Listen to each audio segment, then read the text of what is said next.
जय मसीह Gethsemane airport church परिवार साथै हामीसँग मिडियामा संगति गरिराख्नु भएको आदरणीय दाजुभाइ दिदीबहिनीहरू, आज मैले नयाँ विषय असल दिनको घोषणा किन गर्ने भन्ने विषयमा वचन लिएर आएको छु र यशायाको पुस्तक 61 अध्यायको 1 पदको क खण्ड र 2 पद पढेर आजको वचनको थालनी गर्न म गइरहेको छु र बाइबलको यस खण्डमा यस प्रकारले लेखिएको छ।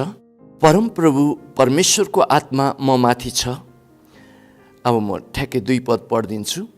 परमप्रभुको प्रसन्नताको वर्ष र हाम्रो परमेश्वरको बदला दिने दिनको घोषणा गर्न, सबै विलाप गर्नेहरूलाई सान्त्वना दिन भन्ने चाहिँ यहाँ यस प्रकारले लेखिएको छ।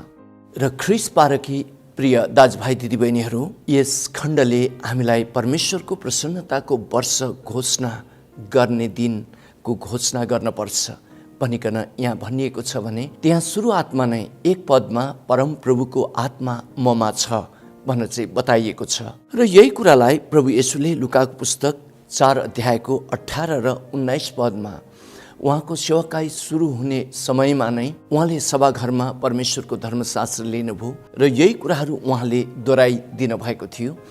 परमप्रभुको आत्मा म माथि छ, अनि त्यही पछि 19 पदमा कि परमप्रभुको प्रसन्नताको वर्ष घोषणा गर्नको लागि भनिकन उहाँले भन्नुभएको थियो। प्रिय दाजुभाइ दिदीबहिनीहरू, र जसरी हामीले सन्ततिको श्राप सम्बन्धी वचन सुनेर आइरहेका छौँ र कसरी पुर्खाको श्राप आउने सन्ततिमा बहँदै जान्छ भन्ने कुराहरू सम्बन्धी मैले केही समय अगाडि तपाईँहरूलाई वचन दिएको थिएँ। भने जस्तो नै हामीले दिएको आशिष पनि हाम्रो सन्ततिमा छोरा नाति पलाती खलाती, छोरी नातिनी पलातिनी खलातिनीहरूमा बहँदै जान्छ भनिकन बाइबलले बताएको छ। र जसरी सन्ततिको यानि पुर्खाको श्राप भएर आउँदछ, त्यस्तै गरेर हामीले हाम्रो भावी पुस्ताहरूलाई हामीले आशिष दिन सकिएको खण्डमा, आशिष दिएको खण्डमा त्यो आशिषहरू बहँदै जान्छ भनिकन बाइबलले स्पष्ट गरेको छ।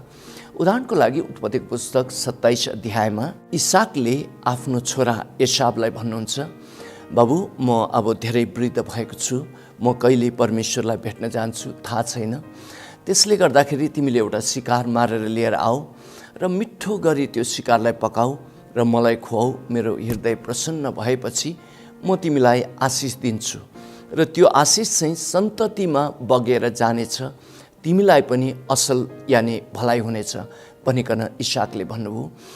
र प्रिय दाजुभाइ दिदीबहिनीहरू, उत्पत्तिको पुस्तकले दिएको टिप्पणी यानि दिएको सूचना अनुसार त्यस समयमा इसाक चाहिँ आंशिक रूपमा उहाँ दृष्टिविहीन भइसक्नु भएको थियो र इसाकले एसावलाई त्यसो भन्नुभयो र एसाव चाहिँ शिकार खेल्नको लागि उहाँ जङ्गलतर्फ जानुभयो।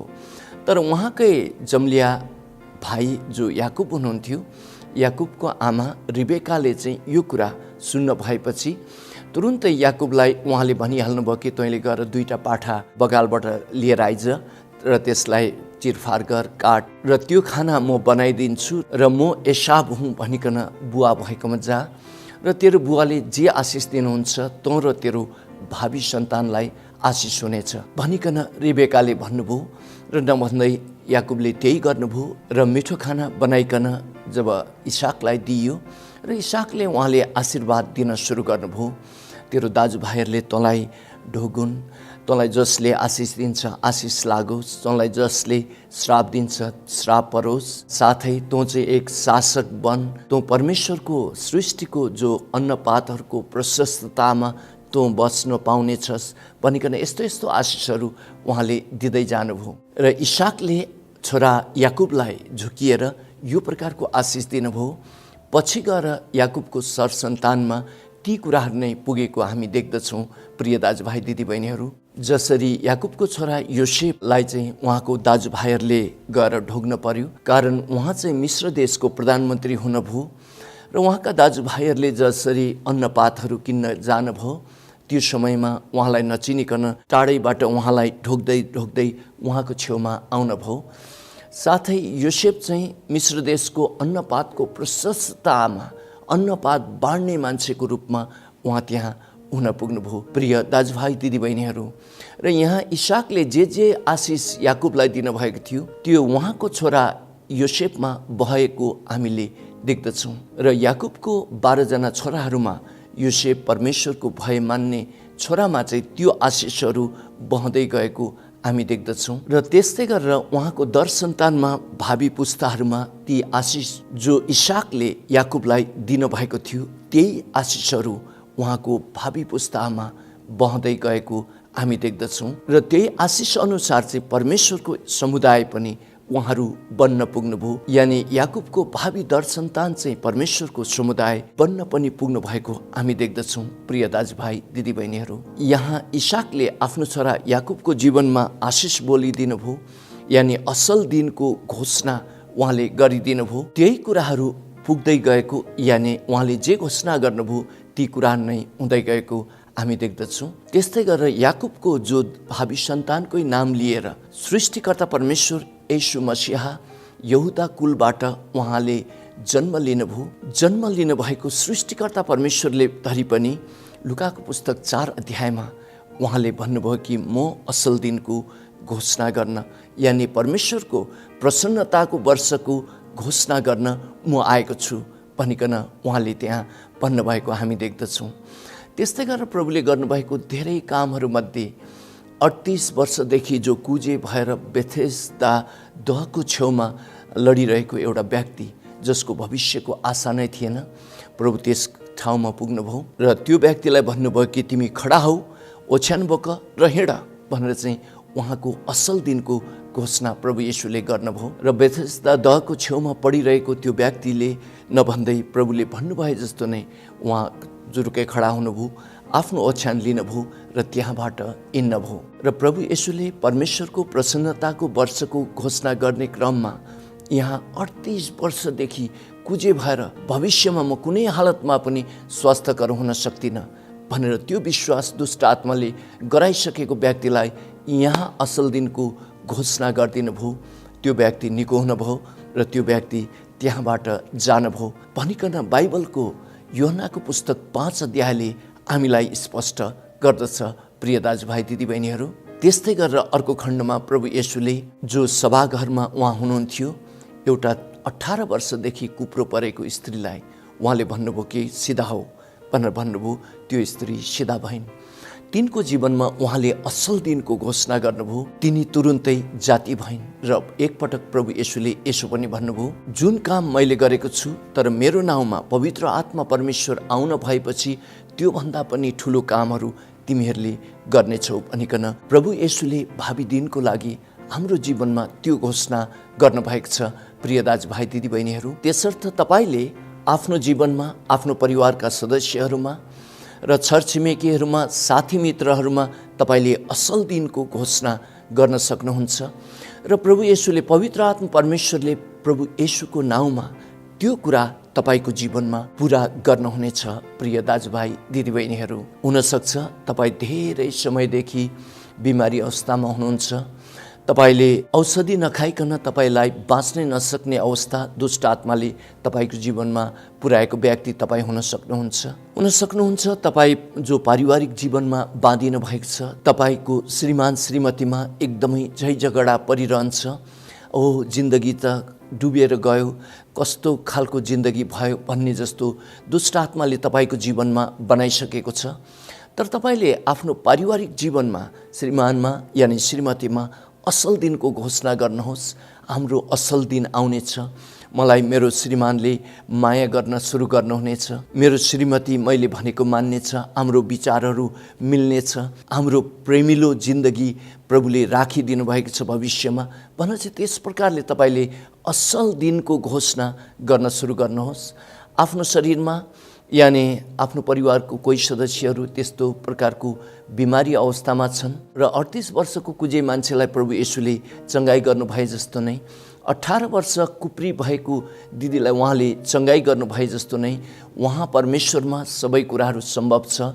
म मेरो स्वास्थ्यमा, मेरो परिवारको सदस्यहरूको स्वास्थ्यमा, मेरो साथी मित्रहरूको स्वास्थ्यमा, मेरो छरछिमेकीहरूको स्वास्थ्यमा म असल दिनको घोषणा गर्नेछु, चङ्गाईको घोषणा गर्नेछु भनिकन जब तपाईँले यो प्रकारको निर्णय गर्नुहुन्छ र तपाईँले घोषणा गर्न सुरु गर्नुहुन्छ, त्यस अवस्थामा पवित्र आत्मा परमेश्वरले तपाईँको स्वास्थ्यमा, तपाईँको परिवारका सदस्यहरूको स्वास्थ्यमा, तपाईँको साथी मित्रहरूको स्वास्थ्यमा, तपाईँको छर छिमेकीहरूको स्वास्थ्यमा, मण्डली परिवारका सदस्यहरूको स्वास्थ्यमा उहाँले आश्चर्य कर्म गर्न सुरु गर्नुहुनेछ। प्रिय दाजुभाइ दिदीबहिनीहरू, यदि तपाईँ पुर्खा समयदेखि नै अनिकालबाट बाँधिएको, अनिकालको श्राप परेको परिवारबाट जन्मिनु भएको छ र तपाईँलाई दुष्ट आत्माले हाम्रो परिवारमा चाहिँ पैसा रुपियाँले कहिले पनि पुग्दैन, हामी जहिले पनि मागेर खाने, ऋण लिने व्यक्तिहरू हुनपर्छ भन्ने जस्तो विश्वास गराएको छ भने आजको वचनबाट तपाईँले यो शिक्षा लिनुहोस्, यो सत्यता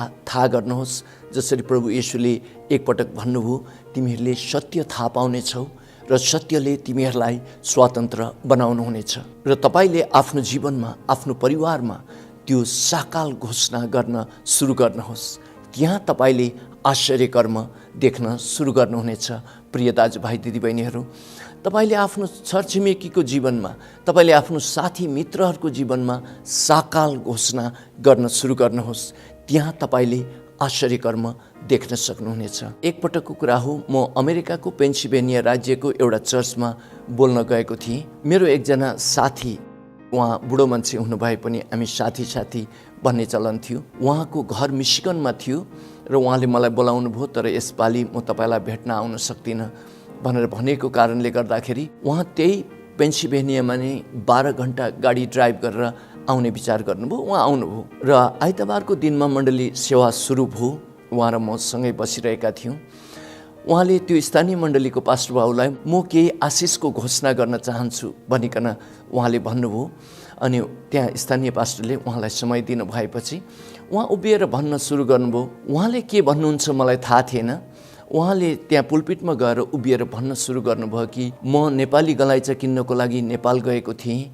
त्यहाँ पास्टर टेकदालसँग मेरो भेट भयो र उहाँको घरमा म 1 महिनाभन्दा पनि ज्यादा बसेँ र मैले उहाँलाई पैसा रुपियाँले सहायता गरेपछि मलाई धेरै नै ठुलो आशिष भयो। उहाँलाई तपाईँहरूले पनि पैसा रुपियाँले सहायता गर्नुहोस् भनिकन उहाँले पुलपिटबाट भन्नुभयो।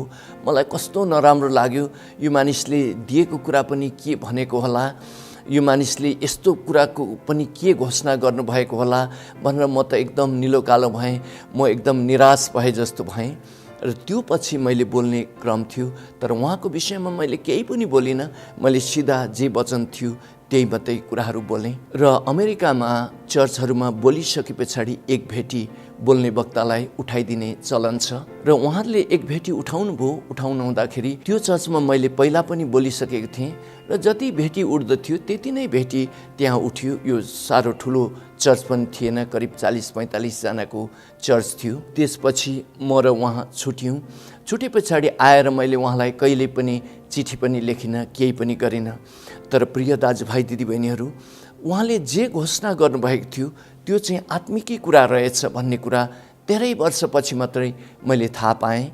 मेरो कान्छा छोरा चाइनामा इन्जिनियरिङ गर्नको लागि गयो र मैले, बाबु तैँले विदेशमा नपढ, मेरो आम्दानीको स्रोत अनुसार म पुर्याउन सक्दिनँ, नेपालमै पढ, इन्जिनियर पढे पनि नेपालमै पढ भनेर चाहिँ मैले छोरालाई भनेको थिएँ। तर छोराले ड्याडी विश्वास गर्नुहोस् प्रभुले पुर्याउनुहुन्छ भन्ने प्रकारको कुरा गरेपछि ऊ चाइनामा इन्जिनियरिङ पढ्नको लागि गएको थियो र मेरो छोराले इन्जिनियरिङ गर्नको लागि यति रकम लाग्छ भनेर चाहिँ जो भनेको थियो त्योभन्दा ठ्याक्कै डबल रकम लाग्न पुग्यो। पछि गएर म ऋणमा चुर्लुम्मै डुबिसकेको अवस्था थियो। प्रिय दाजुभाइ दिदीबहिनीहरू, र त्यो समयमा अमेरिकाको चर्चहरूमा मलाई वचन दिनको लागि त्यहाँ ढोकाहरू खुला गरियो। तर विशेष गरेर यही चर्च जो पेन्सिल्भेनियाको चर्चमा म लगातार 2-3 वर्ष बोल्नको लागि गएँ। जाँदाखेरि त्यो चर्चमा ती वर्षहरूमा जो भेटीहरू उठ्यो त्यो भेटी देख्दाखेरि मलाई आश्चर्य लाग्यो, कारण यो चाहिँ पहिलाको भन्दा धेरै गुणा ज्यादा भेटीहरू थियो र त्यो चर्चमा मानिसहरू त्यत्रो ज्यादा बढेको अवस्था थिएन। त्यस्तै 40-45 जना यानि 50 जनाको समुदाय मात्रै थियो, तर भेटी चाहिँ धेरै माथि गयो। तर जुन अरू चर्चहरूमा म बोलेँ त्यो चर्चहरूमा चाहिँ भेटीको जो रकम थियो त्यो बढेको अवस्था थिएन, तर कुनैमा चाहिँ घटेको अवस्था पनि थियो। तर त्यो पेन्सिल्भेनियाको चर्चमा चाहिँ त्यसरी भेटी बढ्नुको कारण चाहिँ उहाँ मेरो वृद्ध साथीले त्यहाँ चाहिँ उहाँले पास्टर टेकलाई दिँदाखेरि मलाई धेरै आशिष भयो, उहाँलाई दिनुहोस् भनेर चाहिँ मेरो जीवनमा पैसा रुपियाँको घोषणा गरिदिनु भएको थियो। त्यो कारणले नै त्यो भएको हुन पर्दछ प्रिय दाजुभाइ दिदीबहिनीहरू। र त्यही चर्चमा उठेको भेटीको कारणले गर्दा मलाई जुन ऋण छोरा पढाउँदाखेरि लागेको थियो त्यो ऋण मैले पुरै रूपमा तिर्न सकेँ। र यहाँ एकजना साथीले मेरो जीवनमा पैसा रुपियाँ सम्बन्धी चाहिँ घोषणा गर्नुभयो। मैले उहाँलाई घोषणा गर्नुहोस् पनि भनेको होइन। र पेन्सिल्भेनियाको चर्चमा मलाई ऋण लागेको छ भनेर मैले कहिल्यै पनि पैसा रुपियाँको कुराहरू पनि मैले त्यहाँ गर्दै गरिनँ। तर पनि यहाँ मेरो साथीले मेरो जीवनमा पैसा रुपियाँहरूको आशिष सम्बन्धी घोषणा गरिदिनु भयो र प्रभुले त्यो जग्गामा मेरो जीवनमा ऋण तिर्नको लागि उहाँले काम गर्न पनि भयो प्रिय दाजुभाइ दिदीबहिनीहरू। र यही कारणले गर्दाखेरि तपाईँले प्रार्थना गर्नुहुँदाखेरि आफ्नो जीवनमा पनि तपाईँले आफूले आफूलाई पनि असल दिनको घोषणा गर्न आवश्यक छ। आफ्नो परिवारका सदस्यहरूलाई पनि असल दिनको घोषणा गर्न तपाईँले आवश्यक छ। त्यस्तै गरेर आफ्नो साथी मित्रहरूलाई पनि तपाईँले उहाँहरूको असल दिनको घोषणा गर्न आवश्यक छ। यहाँ इसाकले छोरा याकुबलाई त्यो असल दिनको घोषणा गरिदिनु भयो र त्यो असल दिनको घोषणा यानि त्यो आशिषको प्रार्थना पाउनको लागि यहाँ याकुबले आफ्नो बुवालाई छल्न भएको पनि हामी देख्दछौँ। र प्रभुलाई राम्रोसँगले विश्वास नगर्ने व्यक्ति यानि नास्तिकता हृदय भएको व्यक्तिलाई त यो असल दिनको घोषणा गरेको के अर्थ र भन्ने जस्तो लाग्न सक्दछ। तर पवित्र बाइबलमा त यो कुराहरू छ कि तपाईँलाई आशिष हुने व्यक्तिबाट असल दिनको घोषणा गरिदिएको खण्डमा तपाईँ र तपाईँको परिवारको नै भावी सन्ततिको नै असल दिनहरू आउन सक्दछ प्रिय दाजुभाइ दिदीबहिनीहरू। त्यसर्थ तपाईँले असल दिनको घोषणा गर्नुहोस् भन्दै म टेक दाहाल आजको वचनबाट बिदा हुन्छु। जय मसीह।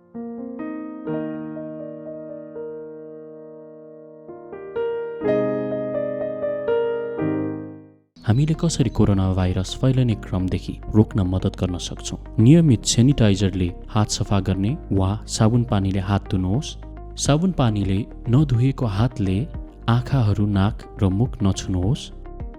6 फिट जति सामाजिक दूरी कायम राख्नुहोस्। हाछिउ गर्दा आफ्नो कुहिनो वा रुमालले छोप्नुहोस्। बाहिर जाँदा वा भिडमा अनिवार्य मास्क लगाउनुहोस्। यदि तपाईँलाई रुगा खोकी, ज्वरो वा सास फेर्न समस्या भएको छ भने तुरुन्तै नजिकैको स्वास्थ्य चौकीमा सम्पर्क गर्नुहोस्। गेत्सेमने एयरपोर्ट चर्च स्वास्थ्य विभाग। धन्यवाद।